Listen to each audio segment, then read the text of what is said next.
नमस्कार दोस्तों, श्री बालाजी इंस्टीट्यूट के ऑनलाइन प्लेटफॉर्म पे एक बार फिर से आप सभी का हार्दिक स्वागत। आज हम बात करने वाले हैं करेला की खेती के बारे में। करेला जो है कुकर बीट्स फसलें हैं, उनमें से एक अहम रोल करेले का भी है।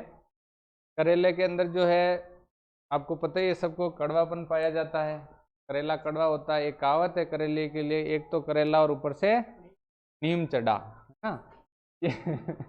ये कहावत है करेले के लिए, एक तो करेला और एक नीम चढ़ा। मतलब कि नीम भी बहुत कड़वा होता है, जिसमें एजिडिरेक्टिन तत्व पाया जाता है कड़वेपन का कारण नीम के अंदर। और करेला जो है अपना, करेले के अंदर भी जो है कड़वापन पाया जाता है। और जब कहते हैं कि भाई दोनों कड़वे मिल गए तो और ज़्यादा कड़वा हो गया, इसलिए ये कहावत है कि भाई एक तो करेला और ऊपर से नीम चढ़ा। ठीक है, तो आज अपन बात कर रहे हैं करेले के बारे में। और करेले के अंदर जो कड़वापन होता है वो किसके कारण होता है? मेमोडिसिन तत्व के कारण। किसके कारण? हेमोडिसिन तत्व के कारण इसके अंदर कड़वापन पाया जाता है। बाकी जितनी भी कुकर बीट्स है उनके अंदर जो कड़वापन होता है वो कुकर बीटेसिन के कारण। किसके कारण? कुकर बीटेसिन के कारण। दूसरी सभी कुकर बीट्स में कड़वापन होता है, परंतु इसमें जो अलग तत्व है मेमोडिसिन तत्व। इसके अलावा जो है करेले के अंदर कई पोषक तत्व भी पाए जाते हैं। और करेला जो है स्पेशली जो डायबिटीज़ के रोगी हैं, मधुमेह रोग से ग्रसित रोगी हैं, उनके लिए फायदेमंद माना जाता है, क्योंकि इसके अंदर बहुत सारे चेरेटीन, कुकरबिटेसिन, बहुत सारे तत्व, ये मेमोडिसिन है ना, ऐसे कई सारे तत्व इसमें पाए जाते हैं, जिसके कारण जो है ये मधुमेह रोगियों के लिए, यानी जो डायबिटीज़ के रोगी है उनके लिए फायदेमंद माना गया है। ठीक है, इसको खाने से जो मधुमेह होने की संभावनाएं कम हो जाती है। अच्छा, होता है क्या, देखो करेला के बारे में जैसे अपन बात करें कि पहले पोषक तत्वों की चर्चा कर लेते हैं। तो पोषक तत्वों में जैसे इसके अंदर कैल्शियम भी पाया जाता है, आयरन पाया जाता है। आयरन ज़्यादा पाया जाता है इसमें, है ना, लोहा ज़्यादा पाया जाता है। तो वो अपने जो है खून को साफ करने के और खून वृद्धि करने के निर्माण में काम आता है, मतलब बहुत अच्छा माना जाता है इसके लिए। इसके अलावा इसमें पोटेशियम कुछ मात्रा में पाया जाता है, मैग्नीशियम भी पाया जाता है, सूक्ष्म पोषक तत्व भी इसमें थोड़ी मात्रा में पाए जाते हैं। ठीक है, इसके अलावा फाइबर होता है इसके अंदर, रेशा होता है जो अपने पाचन क्रिया अच्छी करता है। ठीक है, और हार्ट अटैक वगैरह के खतरे को भी ये अपने लिए करता है। तो मतलब एक तरीके से ये बहुत इंपॉर्टेंट और अच्छी वेजिटेबल सब्जी है अपनी। अब बात करते हैं कि इसके बारे में जो करेले का जो है क्या क्या बनता है। करेले की सब्जी बनती है, करेले का जूस भी बनता है, ठीक है, करेले का अचार भी होता है। तो अलग अलग किसी भी तरीके से इसको अपन काम में ले सकते हैं। अब जैसे करेले की सब्जी कड़वी लगती है, अब लोगों में ज़्यादातर तो इसलिए डरते हैं इससे कि ये तो कड़वी लगती है, इसलिए खाते ही नहीं है करेले की सब्जी। ठीक है, मैं आपको बताना चाहता हूँ थोड़ा सा कि भाई करेले की सब्जी कड़वी नहीं होती है। करेले की सब्जी बनाने की टेक्निक आप मेरे से सीख के जाएँ, उसके बाद में उसको अप्लाई करें, फिर आपको वो कड़वी नहीं लगेगी। ठीक है, इतनी अच्छी टेक्निक से करेले की सब्जी अगर आप बनाते हैं तो आपको सब्जी कड़वी नहीं लगती है। आपको बनाना सीखना है तो आप पूछ सकते हैं, मैं समझा दूंगा। बाकी नहीं सीखना है तो मैं नहीं बताऊंगा। जिसको सीखना हो वो कमेंट करके बताएं कि सर करेले की सब्जी बनाना सीखना है। हाँ, जल्दी से हाथ खड़े करें, देखिए किस किस को सीखना है। वेरी गुड, शाबाश। हाँ, कमेंट नहीं आए अभी तक, किसी को नहीं सीखना है क्या? आती है सबको? कमेंट एक का भी नहीं आया, इसका मतलब नहीं सीखना है आपको। करेले की सब्जी इतनी अच्छी बनती है कि जिसके सामने पनीर की सब्जी भी फेल है। तो आप सोच रहे होंगे इतना कड़वा होता है ना, इतनी अच्छी कैसे बन सकती है? वो बनाने की टेक्निक है और कुछ भी नहीं है। अरे सीखना नहीं, नहीं तो नो तो कह दो, बोल ही नहीं रहे हो कोई। जवाब दे दो कि भाई नहीं सीखना है, कोई दिक्कत नहीं, नहीं सिखाएंगे आपको, हम ही बना के खा लेंगे, हमारे क्या। सीखना हो तो बताओ, नहीं तो आगे चलते फिर। हाँ चलो, कोई बात नहीं, आपको नहीं सीखना है तो आप कान बंद कर देना। हम चर्चा कर रहे हैं क्योंकि कुछ बच्चे सीखना चाह रहे हैं, कुछ ने कहा है कि भैया हमें सीखना है। तो करेले की सब्जी बनाने के लिए देखो, सबसे पहली चीज़ कड़वी नहीं लगे उसके लिए दो ही चीज़ों का ध्यान रखना है। एक तो जो उसको आप मतलब फ्राई करेंगे तो तेल की कंसंट्रेशन डबल होनी चाहिए। मतलब जितनी अपन सूखी सब्जियों में डालते हैं, जैसे भिंडी वगैरह की सब्जी बनाते हैं अपन सूखी, ना, कोई भी सब्जी जो अपन सूखी बनाते हैं उसमें जितनी तेल की कंसंट्रेशन रखते हैं उसकी डबल कंसंट्रेशन, है ना, डबल से भी हो सकता है, थोड़ी ज़्यादा अपन रख सकते हैं। सब्जी बनाने के बाद एक्स्ट्रा तेल होता है, उसको भी अपन वापस बाहर निकाल लेंगे और दूसरी सब्जी में काम लेंगे तो भी वो कड़वा नहीं लगेगा। ठीक है, तो पहली चीज तो ये कि तेल की कंसंट्रेशन ज़्यादा होगी, उसकी वजह से उसका कड़वापन दूर हो जाएगा। ठीक है, दूसरा क्या है, नमक। नमक की मात्रा जो है जितनी अपन दूसरी सब्जियों में डालते हैं उसकी डबल मात्रा उसमें डलेगी। ठीक है, करेले की सब्जी में नमक जितना मतलब दूसरी सब्जियों में डलता है उसका डबल डलता है, तो ये नमक है वो भी कड़वापन को खत्म कर देता है। ठीक है, तो ये दो रीजन है, भाई नमक के कारण और तेल की अधिक मात्रा के कारण सब्जी कड़वी नहीं लगेगी। और बनाने का जो तरीका है, जैसे भिंडी की सब्जी अपन बनाते हैं वही सेम तरीका है, मतलब तेल को गर्म करके उसमें जो भी मसाले हैं वो डाल के और उसके बाद में उसको करेले को डाल दें, फिर अच्छे से फ्राई करें उसको हल्की धीमी आंच पे, तेज आंच पे नहीं करना है, और उसके ऊपर ढकना नहीं है, मतलब ढक्कन ढक दोगे तो क्या होगा, वो भाप जो होगी वो वापस निकल के और अंदर गिरेगी तो वो सब्जी कड़वी हो जाएगी। ठीक है, इसलिए उसको ढकना नहीं, खुला रखना है और धीमी आंच पे उसको पकाना है। जब वो करेला पक जाए मतलब फ्राई हो जाए, उसको अपन दबा के देखेंगे तो टुकड़े वो दब जाए, मतलब टूटने लग जाए टुकड़े। और टुकड़े भी जैसे कई जने छिल के करते हैं, मैं आपको जो तरीका बता रहा हूँ उस तरीके से आप अगर सब्जी बनाओगे और उसको छिलोगे नहीं तो भी कड़वी नहीं लगेगी।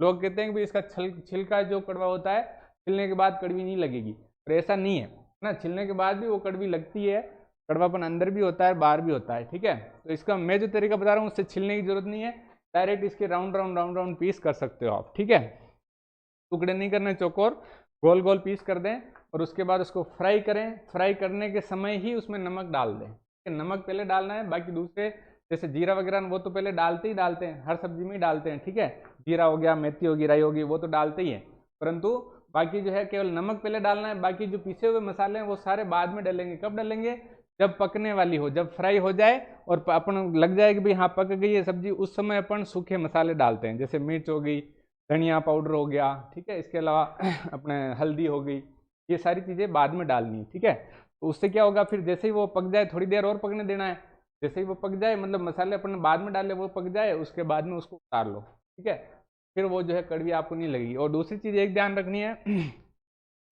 करेले की सब्जी खाते समय भी पानी नहीं पीना है। ठीक है, और छाछ भी नहीं पीनी है। अगर छाछ और पानी अगर आप पीते हो करेले की सब्जी खाते समय तो वो कड़वी ही लगेगी, फाइनल है। कि पानी के और करेले के बनती नहीं है, ये ध्यान रखें कि भाई अगर करेले की सब्जी खानी है तो पानी से थोड़ी देर या तो पहले पी लेवें या थोड़ी देर बाद पिए, खाते समय नहीं पिए। ठीक है, अब अपन आ जाते हैं सीधा अपनी क्रॉप पे, सब्जी बनाना सीख गए आप। ठीक है, हाँ ट्राई करना है एक बार। तो करेले की बात करते हैं, इसका वानस्पतिक नाम है मेमोर्डिका चेरेंसिया। क्या है, मेमोर्डिका चेरेंसिया। कुल कौन सा है इसका, कुकुरबिटेसी। कुकुरबिटेसी कुल है इसका, और इसके अंदर गुणसूत्र संख्या कितनी होती है, 22, 2n = 22। उत्पत्ति स्थान है इसका भारत, इंडिया जो है इसका उत्पत्ति स्थान माना जाता है। जलवायु जो इसके लिए उपोष्ण जलवायु या उष्ण जलवायु, सॉरी उष्ण जलवायु जो ट्रॉपिकल जलवायु वो इसके लिए उपयुक्त मानी जाती है। मतलब जितनी भी कुकुरबिट्स यानी कुष्मांड कुल की सब्जियां हैं उनके लिए उष्ण जलवायु जो है उपयुक्त मानी जाती है, मतलब गर्म जलवायु के ये पौधे हैं। ठीक है, बात की जाए कि इसका उपयोगी भाग क्या है, तो फल, मतलब कच्चा फल। कौन सा फल, कच्चा फल। पका हुआ फल इसका काम में नहीं आता है। पके हुए फल के अंदर बीज पक जाते हैं और अंदर से लाल लाल हो जाता है वो, तो वो खराब हो जाता है, मतलब खाने के काम में नहीं लिया जा सकता है। तो इसका जो कच्चा फल है वही खाने योग्य भाग है। कुकुरबिट्स में अपन ने पढ़ा था, उनमें कुछ के तो पके फल खा रहे हैं और कुछ के कच्चे खाते हैं। ठीक है, तो इसका कच्चा फल ही खाते हैं अपन, तरोई हो, ये हो, लौकी हो। ठीक है, इनके सबके कच्चे फल खाते हैं। पंपकिन का अपन पका हुआ फल खाते हैं। ठीक है, कड़वेपन का कारण मैंने आपको बताया कि मेमोडिसिन नामक तत्व इसके अंदर पाया जाता है जो कि कड़वेपन का कारण है, और दूसरी कुकुरबिट्स में होता है अपना कुकुरबिटेसिन। नेक्स्ट बात करते हैं फल का प्रकार। जितनी भी कुकुरबिट्स हैं अपनी, उनमें फल का प्रकार होता है पीपो। कौन सा, हाँ इसमें जो है फल का प्रकार होता है पीपो। और कुष्मांड कुल की सब्जियों में इसमें सबसे ज़्यादा आयरन, मैंने आपको बताया कि आयरन लोहा इसमें अधिक पाया जाता है। कुष्मांड कुल की जितनी भी सब्जियां हैं उनमें सर्वाधिक आयरन, क्वेश्चन ऐसा आता है कि कुष्मांड कुल में सबसे ज़्यादा आयरन किस में पाया जाता है, तो करेले में पाया जाता है। दूसरा क्वेश्चन आता है कि पत्तीदार सब्जियों में सबसे ज़्यादा आयरन किस में पाया जाता है, तो पालक में पाया जाता है ना। स्पाइनेच भी बोल सकते हैं उसको, पालक भी बोल सकते हैं। स्पाइनेच का मतलब भी पालक ही होता है। ठीक है, दूसरा क्वेश्चन एक आता है कि भाई सब्जियों के अंदर, फलदार सब्जियों में सबसे अधिक आयरन, या केवल ओवरऑल सब्जियों में सबसे ज्यादा आयरन किस में पाया जाता है, तो करेले में पाया जाता है, सॉरी करौंदे में पाया जाता है, करौंदे में पाया जाता है। ओवरऑल अगर सब्जियों के लिए क्वेश्चन आ जाए तो करौंदा, और कुष्मांड कुल आ जाए तो करेला, और पत्तीदार सब्जी आ जाए तो पालक। ठीक है, ये जरूर याद रखें आप। नेक्स्ट अपने विटामिन की बात करें तो विटामिन सी इसमें अधिक मात्रा में पाया जाता है। ठीक है, अच्छा इसके अंदर आयरन कितना पाया जा रहा है, 2 मिलीग्राम प्रति 100 ग्राम की दर से इसमें पाया जाता है। ठीक है, विटामिन सी यानी एस्कॉर्बिक अम्ल भी इसमें अधिक मात्रा में पाया जाता है। जलवायु मैंने आपको बताया गर्म जलवायु की फसल है। गर्म जलवायु के लिए तापमान सबके लिए 25 डिग्री सेंटीग्रेड के आसपास रहेगा। ठीक है, 25 डिग्री सेंटीग्रेड इसकी खेती के लिए उपयुक्त तापमान 24 से 27 डिग्री रेंज तक माना जा सकता है। ठीक है, सेरेटीन, कुकुरबिटेसिन जैसे तत्व भी इसमें पाए जाते हैं, जिसके कारण इसमें कौन सा गुण होता है, एंटी डायबिटीज गुण। एंटी डायबिटीज गुण मतलब हाँ, डायबिटीज के प्रति प्रतिरोधक गुण इसके अंदर, डायबिटीज को खत्म करने का मतलब मधुमेह रोग है उसको खत्म करने की क्षमता इसके अंदर पाई जाती है। बीज दर की बात की जाए तो 4 से 5 किलोग्राम प्रति हेक्टर, कितनी, 4 से 5 किलोग्राम प्रति हेक्टर, जो कि कुष्मांड कुल की लगभग एवरेज बीज दर यही है। ठीक है, बुआई की बात करें तो कब करते हैं इसकी, फरवरी से लेकर मार्च तक इसकी बुआई की जा सकती है। नेक्स्ट देखते हैं दूरी, 1.25 इंटू 0.5 मीटर इसकी दूरी रख सकते हैं।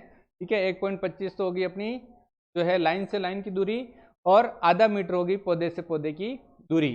किस्मों की बात करें तो किस्में इसमें जो है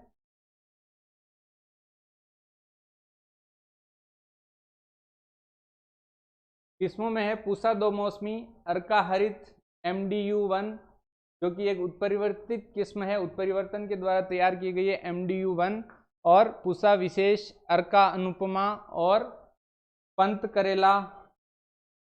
करेला, प्रियंका, काशी, उर्वशी, कल्याणपुर सोना, ग्रीन लॉन्ग, फुले ग्रीन गोल्ड, जयपुर लोकल, ये जो है इसकी इम्प्रूव्ड किस्में है, मतलब कि अच्छी तैयार की गई किस्में हैं। अब बात करें इसकी उपज की तो अपनी हो जाती है 10 से 15 टन प्रति हेक्टर, 10 से 15 टन प्रति हेक्टर। ये मोटी मोटी बातें थी करेले के बारे में। करेले के लिए आपके मन में कोई क्वेश्चन हो तो पूछ सकते हो, फिर नेक्स्ट क्रॉप स्टार्ट करते हैं अपन। एनी क्वेश्चन अबाउट करेला?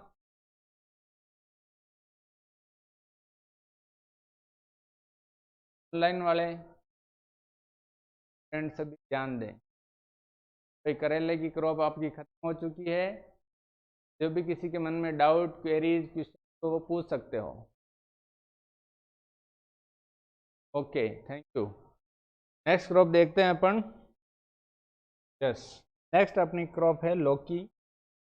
लौकी को इंग्लिश में बोलते हैं बोटल गार्ड। क्या बोलते हैं, बोटल गार्ड।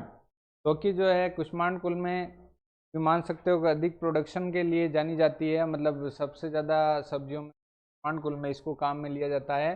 लौकी की कई चीज़ें बनती है, लौकी का जो है हलवा बनता है, लौकी के जो है कोफ्ते बनते हैं ना, मलाई कोफ्ते की सब्जी आपने खाई होगी, लौकी के कोफ्ते भी बनते हैं, लौकी के पकोड़े बनते हैं। ठीक है, और लौकी का जो है सब्जी भी बनती है, रायता बनता है लौकी का, है ना, बहुत सारी चीज़ें लौकी से बना सकते हैं अपन।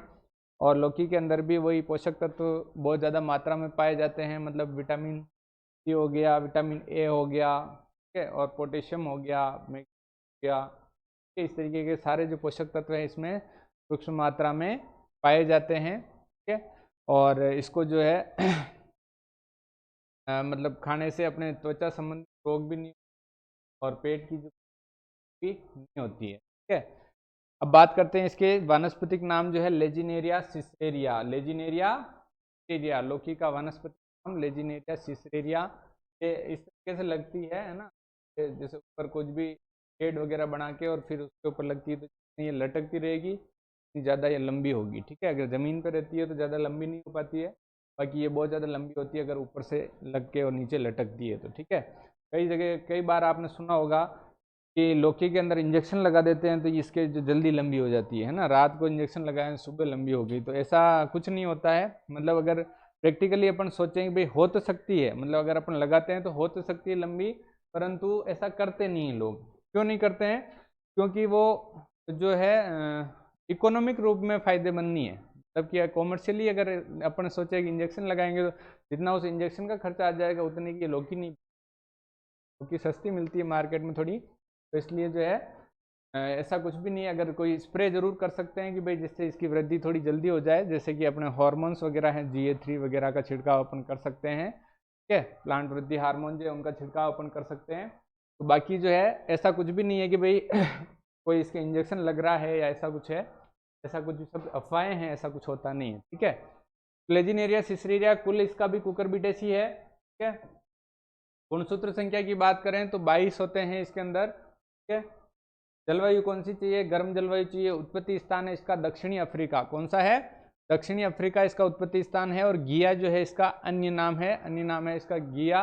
और कुष्मांड कुल की फसलें जितनी भी होती है इसमें मैंने आपको बताया कि कम उपजाऊ मृदा, अधिक तापमान और बड़े दिन किसकी संख्या बढ़ाते हैं, नर पुष्पों की संख्या। किसकी बढ़ाते हैं, नर पुष्पों की संख्या बढ़ाते हैं। ठीक है, लौकी का जो है प्रसंस्कृत पदार्थ है टूटी फ्रूटी। क्वेश्चन आता है तो भाई लौकी से क्या बनाया जाता है, प्रसंस्कृत पदार्थ कौन सा है, तो टूटी फ्रूटी है। या क्वेश्चन ऐसे आ सकता है कि टूटी फ्रूटी किससे बनाया जाता है, तो भी आपका जवाब होगा टूटी फ्रूटी जो है लौकी यानी बोटल गार्ड से बनाया जाता है या फिर गिया से बनाया जाता है। ठीक है, नेक्स्ट बात करते हैं, इसके पुष्पों का रंग सफेद होता है। इससे ज्यादा कोई क्वेश्चन आते नहीं है, बस मैंने आपके लिए लिख दिया है, बाकी ऐसा कुछ नहीं पूछ कौन से रंग के होते हैं, आता है केवल एक मटर में आता है और किसी में आता। ठीक है, बीज दर की बात करें तो 3 से 6 किलोग्राम इसकी बीज दर रहती है, वही एवरेज बीज दर जो कुष्मांड कुल की है वही इसकी भी बीज दर है। ठीक है, बुआई की बात करें फरवरी से मार्च, फरवरी से मार्च जो है इसकी बुआई के लिए उपयुक्त माना जाता है। और लौकी से आपको बताया मैंने कोफ्ता भी बनाया जाता है, पकौड़े भी बनाए जाते हैं और सब्जी भी तो बनती है, खैर रायता बनता है, वेज रायता बनता है। ठीक है,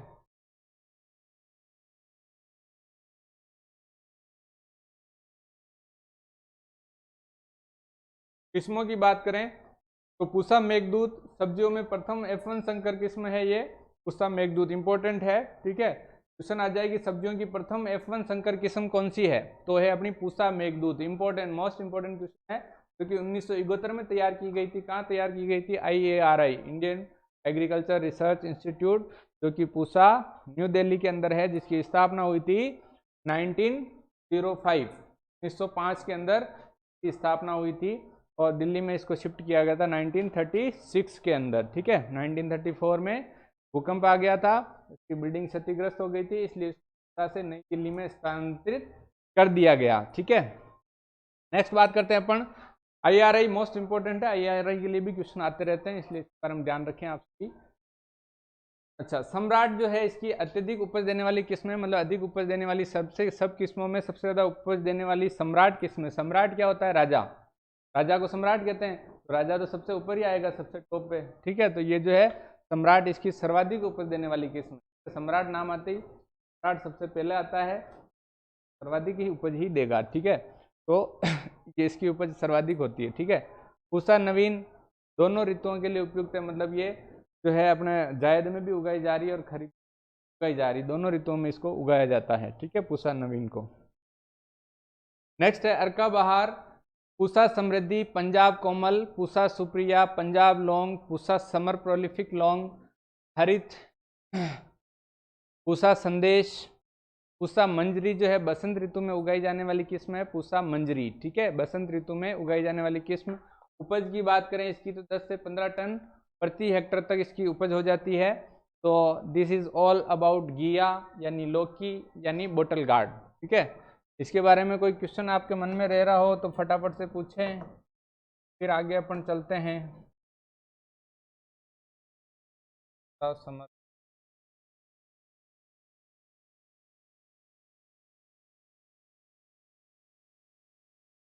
कोई क्वेश्चन फटाफट से देखें, कोई क्वेश्चन आपके मन में आ रहा हो।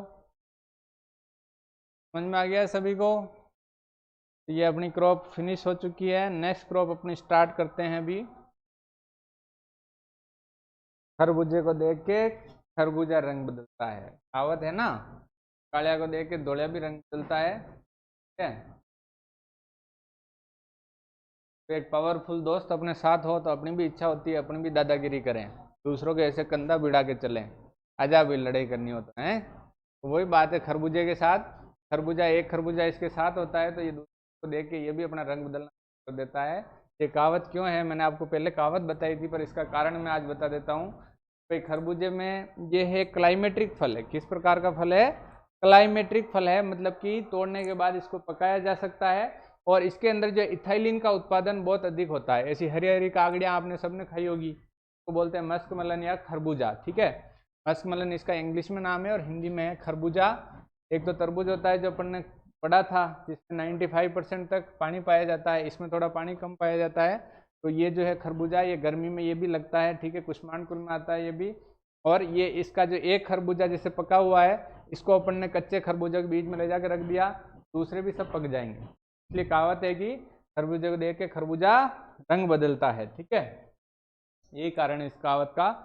अब बात करते हैं अपन, अच्छा न्यूट्रिएंट्स की बात करें तो वही कुष्मांड कुल में सब में जैसे अधिक मात्रा में न्यूट्रिएंट पाए जाते हैं, वैसे इसमें भी पाए जाते हैं। शर्करा इसमें अधिक मात्रा में पाई जाती है, बहुत स्वीट होते हैं, बहुत मीठे होते हैं। तरबूज से भी ये अधिक मीठे होते हैं। ठीक है, आपने सबने खाए होंगे, परंतु ध्यान रखना है कि ज़्यादा नहीं खाने, ज़्यादा खा जाओगे तो आपको गर्मी हो जाएगी, है ना। तो गर्मी के समय में लगता है, परंतु इसको ज़्यादा नहीं खाना चाहिए, लिमिट में खाना चाहिए, वरना आप बीमार भी हो सकते हैं। ठीक है, मीठा ज़्यादा लगता है इसलिए ज़्यादा खा लिया जाता है कई बार। ठीक है, हाँ तो ध्यान रखना है। इसमें हरे कलर की भी होती है अंदर से, इस तरह येलो भी होती है, अलग अलग वो वैरायटियाँ हैं, पे डिपेंड करता है, पर होते सभी खरबूजे ही हैं। ये जो इस पर ऐसी दारियाँ ये होती है ना, ये जो दारियाँ ये दिखना भी ये मतलब पकने का परीक्षण है। जो इसको फूलदारी अवस्था है वो पक्की परिपक्व मानी जाती है। इस तरीके से इसके पकने का परीक्षण वगैरह अपन पढ़ेंगे अभी। वानस्पतिक नाम की बात करें तो कुकुमिस मेलो, कुकुमिस मेलो है अपने खरबूजे का वानस्पतिक नाम। इसका कुल है कुकुरबिटेसी। कौन सा कुल है? कुकुरबिटेसी। गुणसूत्र संख्या इसमें होते हैं 24। कितने होते हैं? 24 गुणसूत्र संख्या होती है इसमें। अब जैसे इसका उपयोग, खरबूजा कितना उपयोगी है तो ये देख लेते हैं न्यूट्रिटिव वैल्यू इसकी।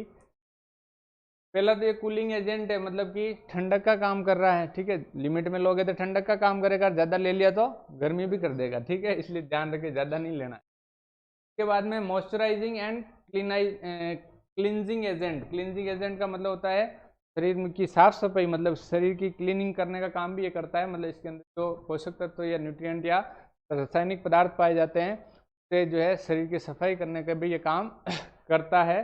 उसके बाद में प्रिवेंट्स क्रैक्स ना, क्रैक्स मतलब कि अपने जो त्वचा फटने लग जाती है ना, तो वो जो है मतलब नहीं होती इससे। लोअर्स द कोलेस्ट्रॉल, मतलब कि शरीर के अंदर कोलेस्ट्रॉल की मात्रा बढ़ जाती है तो हार्ट अटैक का खतरा हो जाता है। ठीक है, तो कोलेस्ट्रॉल को ये कम करने का काम करता है। ठीक है, एंटी कैंसर एजेंट, कैंसर प्रतिरोधक क्षमता ज़्यादातर कुकुरबिट्स में पाई जा रही है, तो इसमें भी पाई जाती है। ठीक है, रेड्यूसेज हार्ट डिजीज, मतलब कि हार्ट यानी वही हार्ट अटैक को कम कर रहा है। कोलेस्ट्रॉल को कम करेगा तो हार्ट अटैक का खतरा कम हो जाता है। ठीक है, नेक्स्ट है अपना एंटी ट्यूमर एजेंट। ट्यूमर का मतलब गांठ, है ना। शरीर के अंदर कोई भी गांठ नहीं बनने देता है, मतलब रक्त का संचार अच्छा होगा तो शरीर में कोई गांठ नहीं बनेगी। तो एंटी ट्यूमर भी इसके अंदर गुण पाए जाते हैं। Prevents chronic disease. Chronic disease मतलब जो है कोई भी अपने स्किन से संबंधित बीमारियां या फिर बाल झड़ना वगैरह ऐसी कोई बीमारी हो तो उनसे बचाता है अपने को। नेक्स्ट है अपना स्टिमुलेट्स इम्यून सिस्टम, मतलब कि आपकी रोग प्रतिरोधक क्षमता को बढ़ाता है। ठीक है, अच्छा इससे क्या क्या बनाए जा सकते हैं? वैल्यू एडेड मस्कमेलन प्रोडक्ट्स, मतलब कि क्या क्या इसके बनते हैं, मार्केट में क्या क्या मिल सकते हैं। एक तो मिलता है मस्कमेलन बिवरेज, मतलब पेय पदार्थ इससे बनाया जा सकता है। दूसरा बनता है अपना मस्कमेलन पाउडर, इसका पाउडर भी बनता है। ठीक है, तीसरा है इसका जेम बनता है, मस्कमेलन जेम। ठीक है, और तीसरा चौथा प्रोडक्ट है अपना osmo dried muskmelon. Osmo dried muskmelon क्या होता है? मस्कमेलन को सूखा दिया जाता है और फिर उसको वापस जो है काम में इन फ्यूचर कभी भी अपन ले सकते हैं, वो कुछ समय तक खराब नहीं होता है, उसको बोलते हैं ओस्मो ड्राइड मस्कमेलन प्रोडक्ट्स। ठीक है, नेक्स्ट बात करते हैं अपन इसकी उत्पत्ति की। उष्ण अफ्रीका यानी ट्रॉपिकल अफ्रीका को मस्कमेलन का उत्पत्ति स्थान माना जाता है। उष्ण अफ्रीका यानी ट्रॉपिकल अफ्रीका को मस्क का उत्पत्ति स्थान माना जाता है। खाने योग्य बाग जो है इसका फल माना जाता है। कौन सा फल? पका हुआ फल। ठीक है, इसका कच्चा फल नहीं खाते हैं, पका हुआ फल ही खाते हैं, पका के और इसको खाया जाता है। कच्चा तोड़ भी लेते हैं तो पक जाता है, क्योंकि ये क्या होता है? क्लाइमेट्रिक फल होता है। कौन सा फल होता है? क्लाइमेट्रिक फल, ये लिखा हुआ है क्लाइमेट्रिक फल होता है। ठीक है, नदियों के किनारे कुष्मांड कुल की सब्जियों की खेती करना, मैंने पहले ही बताया था आपको। दियारा खेती यानी डेरा लैंड कल्टीवेशन भी बोलते हैं उसको, और दियारा खेती भी बोलते हैं, जिसमें सबसे ज़्यादा किसकी खेती की जाती है? नदियों के किनारे खरबूजे की। ठीक है, जितनी भी कुष्मांड कुल की सब्जियां हैं उनमें सबसे ज़्यादा नदियों के किनारे या तालाबों के किनारे खरबूजे को उगाया जाता है। गांव में भी आप तालाब वगैरह हो तो देखेंगे तो उसके आसपास की खेती करते हुए लोग मिल जाएंगे। जो वहाँ पे उगाने का सही समय इसका दिसंबर से जनवरी मतलब नॉर्मली इसको बोने का समय होता है फरवरी मार्च, परंतु नदियों के किनारे इसको 2 महीने जल्दी भी बोया जा सकता है, मतलब दिसंबर को बोया जा सकता है। कुष्मांड कुल की सभी सब्जियों को बोया जा सकता है, तो इसको बोया जा सकता है। ठीक है। नेक्स्ट अपन बात करते हैं कि 2 से 4 पत्ती अवस्था। ये क्वेश्चन आया हुआ है, मोस्ट इंपोर्टेंट क्वेश्चन है, ये सुपरवाइजर एग्जाम में आया हुआ क्वेश्चन है। ये ऐसे पूछा गया था कि भाई जो वृद्धि हार्मोन है उनका जो कुष्मांड कुल की सब्जियों में लिंग परिवर्तन के लिए है ना, लिंग परिवर्तन या फिर नर पुष्पों की या मादा पुष्पों की संख्या अधिक लाने के लिए जो वृद्धि हार्मोन का छिड़काव करते हैं वो कौन सी अवस्था पे करते हैं। ठीक है, या तो लिंग परिवर्तन हो जाएगा या मतलब जैसे फूल नर या मादा फूल अलग मतलब ज़्यादा आएंगे मात्रा में, ठीक है, तो उसके लिए वृद्धि नियामक का छिड़काव करते हैं। ऐसे क्वेश्चन पूछा था कि भाई उसका जो वृद्धि हार्मोन का छिड़काव करेंगे वो कितनी पत्ती अवस्था पर करते हैं, ऐसा क्वेश्चन है। ठीक है, सुपरवाइजर के एग्जाम में पूछा गया क्वेश्चन है। तो इसमें आपको याद रखना है 2 से 4 पत्ती अवस्था पर अगर अपन छिड़काव करते हैं लिंग परिवर्तन या फूलों की जो है नर पुष्पों की संख्या बढ़ सकती है। ठीक है, तो ये अवस्था याद रखनी है कि 2 से 4 पत्ती अवस्था। उसमें ऑप्शन में 2 से 4 पत्ती भी था और 1 से 2 पत्ती अवस्था भी था और 5 से 7, 5 से 6 पत्ती अवस्था भी था, तो आपको 2 से 4 ध्यान रखना है। ठीक है, अब मादा फूलों को बढ़ाने के लिए टीबा जो एक रासायनिक पदार्थ आता है इसका प्रयोग करना चाहिए, जो कि 25 ppm 25 ppm या फिर जबकि जो सिल्वर नाइट्रेट है उसका 300 ppm का प्रयोग करने से नर पुष्पों को बढ़ावा देता है। ठीक है, मतलब नर पुष्पों को बढ़ावा क्यों देने की आवश्यकता पड़ती है, जब परागण नहीं हो पा रहा हो, है ना, परागण नहीं हो पा रहा हो, अगर मादा फूल ज्यादा है नर फूल है ही नहीं है तो परागण नहीं हो रहा है, मतलब पुष्प जड़ रहे हैं अपने आप ही सूख सूख के गिर रहे हैं, उस कंडीशन में अपने को इस रासायनिक पदार्थ का अगर ऐसी वैरायटी ऐसी समस्या आती है तो अपने को पहले ही जब छोटे होते हैं पौधे उस समय ही छिड़काव अपने को कर देना चाहिए, और अगर छोटे में नहीं किया तो बाद में भी थोड़ा बहुत करने से थोड़ा बहुत फायदा मिल सकता है, परंतु बेस्ट जो अवस्था है वो अपनी 2 से 4 पत्ती अवस्था पे अपने को करना चाहिए। ठीक है, गोल बनाना आप सबको मेरे हिसाब से आने लग गया होगा, कोई 25 ppm का गोल बनाना है तो कितना जो 1 लीटर के अंदर कितना डालते हैं, आप सभी फटाफट से मेरे को जवाब देवें, मैं जवाब सुनने के लिए आतुर हूँ। फटाफट कमेंट करें, बनाना है अपने को 1 लीटर, ठीक है, लीटर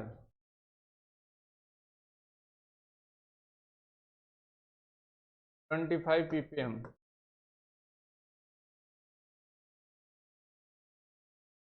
एक जवाब आया है, 2 जवाब आए, 3 जवाब आए, शाबाश, 25 mg, तीनों के तीनों राइट। अंकित ने जवाब दिया है 25 mg, मंजू ने जवाब दिया 25 mg, अनिल ने जवाब दिया 25 mg, बाकी वालों को नहीं आता है। ठीक है, तो आपको मेहनत करने की जरूरत है, आप अभी बहुत गहरे पानी में हैं, थोड़े तैरने की कोशिश करें वरना डूब भी सकते हैं। इसके 25.0 mg आ रहा है। ठीक है भाई मुझे, हाँ। तो ये जो बात करते हैं अपन पीपीएम का गोल बनाना, आपको सबको आ गया, बहुत अच्छी बात है, कई वैज्ञानिकों को नहीं आता है, आप वैज्ञानिकों से भी महान बन गए हैं।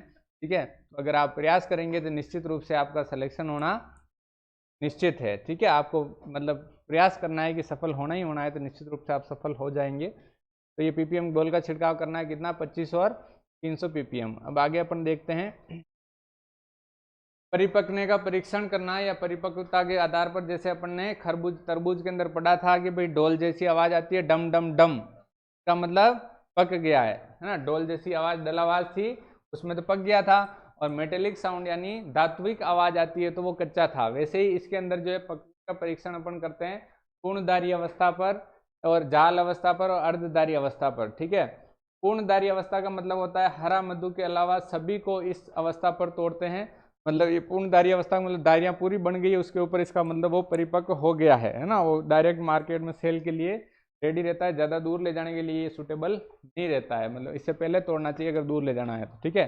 अर्धधारी अवस्था पर तोड़ने से लंबी दूरी तक उसको ले जाया जा सकता है, वरना तो खरबूजे को देख के खरबूजा रंग बदलेगा, पूरे पूरे खराब हो जाएंगे, सड़ जाएंगे। ठीक है, तो उसे सड़ने से बचाने के लिए अर्धधारी अवस्था पर वो दारियाँ थी ना ऊपर मैंने बताया था फोटो में, वो जो है मतलब जब पूरी नहीं दिखने लगे उसमें आधी दिखने लगे जब भी तोड़ लेना चाहिए, अर्धधारी अवस्था कहलाती वो, और पूर्णधारी अवस्था पर लोकल मार्केट में बेचने के लिए तोड़ा जाता है। एक अवस्था होती है जाल अवस्था, जो है हरा मधु के लिए उपयुक्त अवस्था है, मतलब उसके ऊपर जाल जैसी संरचना दिखाई देती है, उस समय उसको तोड़ा जाता है। एक ही किस्म है जिसके लिए हरा मधु के लिए ये उपयुक्त परिपक्वता परीक्षण है। ठीक है, नेक्स्ट अपन बात करते हैं किस्मों की, वेराइटीज।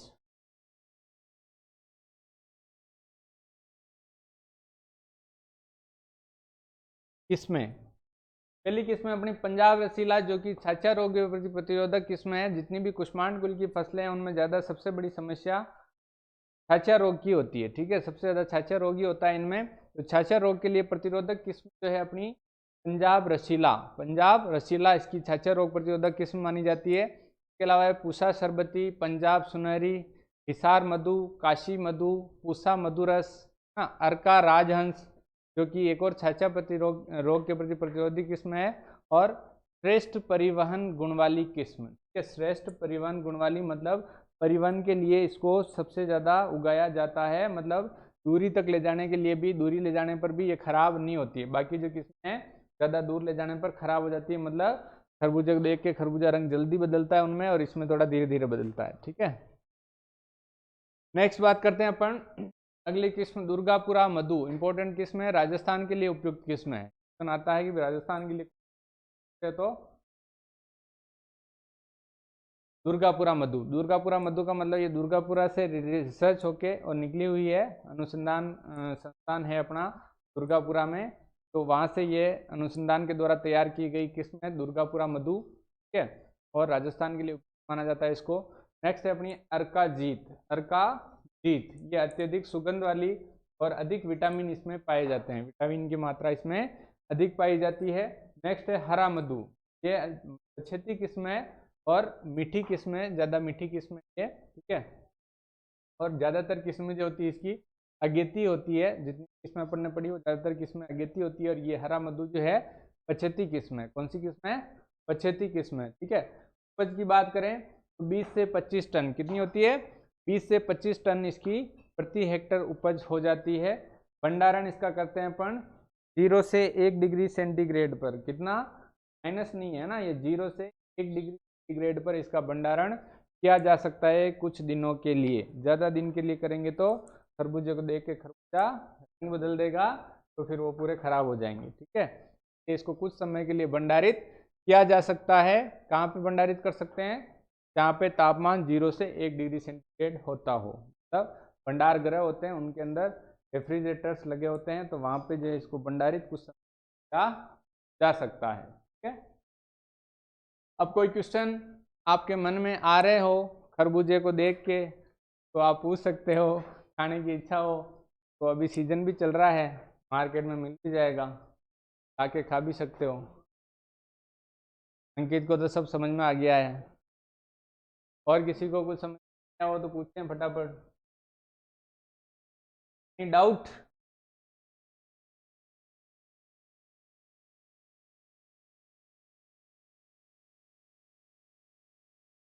खाने की इच्छा हो रही है तो आप मार्केट में जाके जरूर खाएं, सीजन चल रहा है। नहीं तो कोई मंडी जाएंगे तो उनको कहेंगे कि लेके आए, तो आपको खिलाया जाएगा। ठीक, और कोई क्वेश्चन? No question? ठीक है, तो इसको तो अपन फिनिश कर देते हैं, फिर आगे कुछ अपन बात करते हैं। आज एक कहानी सुनाने की इच्छा हो रही है मेरी। प्रवर्धन बीज के द्वारा ही करते हैं, इनमें सब में अलग होगा। एक में वो प्रवर्धन अपने जो आएगी वो क्या कहते हैं, परवल, उसमें बेल के द्वारा करते हैं, तो पढ़ेंगे। ठीक है, अभी एक दो और बाकी रह रही है अपनी पर बीट्स में, तो पढ़ेंगे। अभी एक तो अपनी चिकनी तरोई बाकी चल रही है और एक परवल रह रही है। ठीक है, तो एक आध और बता देंगे आपको, कल नेक्स्ट क्लास में हो जाएगी। ठीक है, और डिजीज वगैरह भी कल पढ़ लेंगे। तो एक कहानी सुनाने की इच्छा हो रही थी, कहानी सुनाता आपको। इस कहानी से आप कुछ सीख लें तो आपके लिए बेहतर होगा। तो सीख लेने के लिए मैं एक कहानी चाह रहा हूँ आपको। सुना दें क्या कहानी? कौन कौन सुनना चाहता है फटाफट जवाब दो, या फिर कैंसिल करते हैं? कहानी कौन कौन सुनना चाहता है भाई?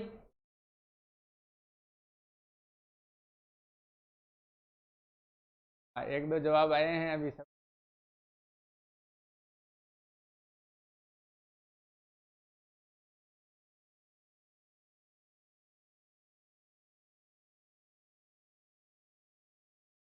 हाँ यस, शुरू करते हैं। मतलब काफ़ी जवाब आए हैं, मतलब कहानी सुनने में आप इंटरेस्टेड हैं, तो आपको अच्छी सी कहानी सुनाते हैं। उस कहानी से आपको जीवन में एक शिक्षा लेनी है। शिक्षा क्या लेनी है वो आप ही डिसाइड करेंगे। मेरे को कमेंट करके बताएं कि हमने ये शिक्षा ली है, ठीक है, ताकि मेरे को पता चले कि आपने कहानी सही से सुनी कि नहीं सुनी। मैं शिक्षा पहले नहीं बताऊंगा, ठीक है। शुरू करते हैं अपन। माइकल जॉर्डन, जो कि बास्केटबॉल का भगवान माना जाता है, माइकल जॉर्डन, वो माइकल जॉर्डन जो है बास्केटबॉल का भगवान कैसे बना, क्या बना, वो तो बाद की बात है।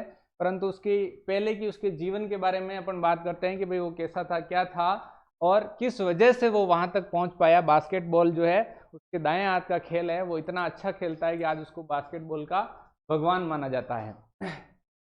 जब माइकल छोटा था तब उसके पापा ने उसको बुलाया और कहा कि बेटा माइकल। कल बोला जी पापा। बेटा ये जो टी शर्ट है ये कितने रुपए की है? एक पुरानी सी टी शर्ट थी, तो बताया उसके पापा ने कि टी शर्ट कितने की है।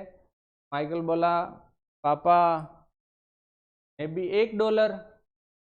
हाँ $1 की है, ठीक है बेटा जाओ और इसको $2 का बेच के आओ। माइकल ये नहीं बोला कि भाई ये नहीं बिक सकती है। कल बोला कि देखते हैं, ठीक है पापा ट्राई करते हैं।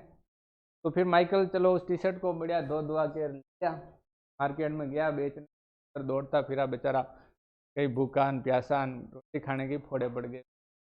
तो भी वो मना नहीं किया अपने पापा को, क्या कहा मैं करूँगा, कैसे होगा ये देखना है, करना तो है $1 की, $2 में बेचना है मेरे को, परंतु कैसे होगा, ठीक है। गया वो और उसको कहीं रेलवे स्टेशन के आसपास वो उसको $2 का बेच के आ गया, ठीक है। दूसरे दिन फिर उसके पापा ने फिर शाम को आया घर पे और कहा कि लो पापा ये $2। ठीक है बेटा शाबाश शाबाश, ठीक है भाई। नेक्स्ट डे फिर उसको बुलाया, बेटा माइकल। जी पापा। तो बेटा माइकल ये टी शर्ट कितने की है? माइकल बोला पापा मे बी $1, लगभग $1 की है। ठीक है बेटा इसको जाओ और $5 की बेच के आओ। माइकल ये नहीं बोला कि नहीं हो सकता, भाई $1 की है, मैं इसको पुरानी टी शर्ट को $5 का कैसे बेचूंगा, ये नहीं बोला माइकल। माइकल क्या बोला कि जी पापा मैं ट्राई करता हूँ। फिर सोचने लगा यार $5 की कैसे बेचे, $1 की $5 की कैसे बेचे, किसको टोपी पहना के आए, है ना। टोपी पहनाने के लिए वो निकल पड़ा और फिर वापस वो गया, तो अच्छे से धो धुआ के, और फिर उसको जो है एक कहीं से मिक्की माउस का उसने स्टिकर लिया, तो ऊपर चिपकाया, और फिर उसको लेके पहुंच गया ऐसे स्कूल के पास जहाँ पर बहुत सारे अमीरों के बच्चे पढ़ते थे।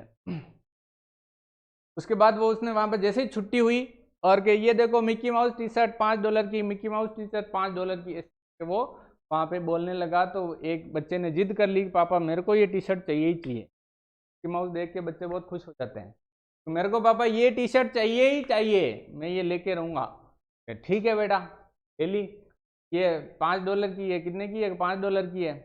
तो उसने जो है $5 भी दिए उसको, और उसको $45 टिप के रूप में दिए, मतलब टोटल उसको $50 दिए। माइकल खुश हो गया, ठीक है भाई काम हो गया। घर गया, शाम को वापस पापा को बोला कि पापा ये रहे आपके $50। बेटा कितने की बेटी? $50 की। शाबाश शाबाश, लाइफ में बहुत बड़ा काम करेगा, अच्छा किया तुमने, यू डन वेरी गुड, ठीक है। उसके बाद में नेक्स्ट डे फिर वापस माइकल को बुलाया कि बेटा माइकल इधर आओ। अब माइकल बोला जी पापा। कि बेटा ये टी शर्ट कितने की है? पापा $1। तो माइकल को बोला उसके पापा ने कि बेटा $1 की है, पर तेरे को ये $100 की बेच के आनी है। कितने डॉलर की? $100 की बेच के आनी है। माइकल ये नहीं बोला कि पापा $1 की टी शर्ट $100 की कैसे बेचूंगा। माइकल बोला जी पापा। अब फिर सोचने लगा कि यार $100 की बेचनी है, $100 कैसे बेचूंगा, कैसे बेचूंगा, ठीक है। परंतु वो प्रयास कर रहा था कैसे बेचूंगा कैसे बेचूंगा, ये नहीं बोला कि नहीं हो सकता, ठीक है। उसके बाद में फिर वापस वो दिमाग में उसके आइडिया आया। अखबार में पढ़ा था उसने कि आज उसकी सिटी में जहाँ वो रहता है वहाँ पे एक फरहान नाम की एक्टरनी थी, जो कि वहाँ पे बहुत फेमस हीरोइन थी, मतलब हॉलीवुड की एक्टरनी थी, वो उस शहर में आने वाली थी। तो उसके दिमाग में आइडिया आया और उसने फटाफट से टी शर्ट को बढ़िया धोया, प्रेस किया और लेके और चला गया जहाँ पे वो आने वाली थी फराह। ठीक है, वहाँ जाने के बाद उसने जैसे पुलिस के घेरे तो लगे ही रहते हैं, आ रही है तो के आसपास तो सिक्योरिटी फुल रहती है। अब सिक्योरिटी फुल रहती है तो वो तो बच्चा था छोटा सा, बड़ा आदमी तो था नहीं, लोगों की टांगों के बीच में से निकलता निकलता आगे पहुंच गया और जहाँ पे वो हीरोइन खड़ी थी उसके पास में चला गया। अब उसके सामने, हीरोइन के सामने जाते ही बोला, मेरे को तो आपका ऑटोग्राफ चाहिए ही चाहिए, मेरे को तो आपका ऑटोग्राफ चाहिए ही चाहिए। तो भाई कोई छोटा सा बच्चा है 5-6 साल का, वो किसी हीरोइन हो, हीरो हो या कोई भी हो, उसके सामने जाके कहे कि मेरे को आपका ऑटोग्राफ चाहिए ही चाहिए, तो कौन नहीं देगा। उस हीरोइन ने खुश होकर उसको ऑटोग्राफ दे दिया।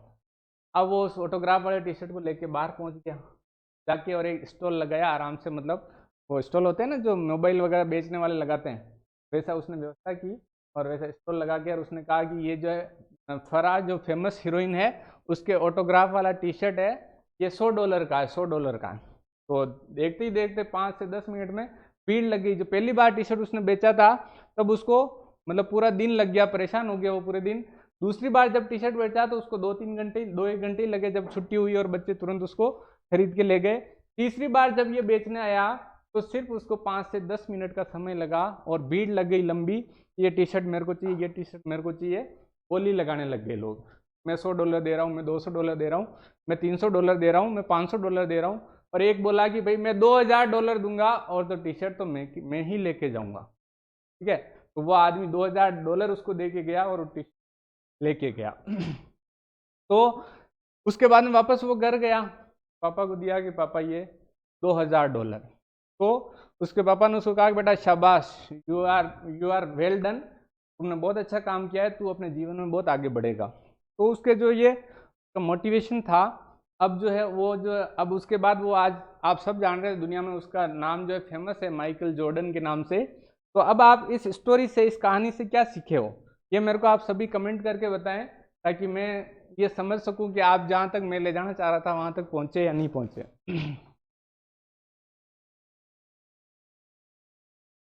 हाँ, एक सीख बता रहे हैं, इम्पॉसिबल कुछ भी नहीं है, बस कोशिश करनी चाहिए। ठीक है, बहुत अच्छी बात है। और दूसरों ने क्या सीखा भाई, कहानी की सीख बताएं।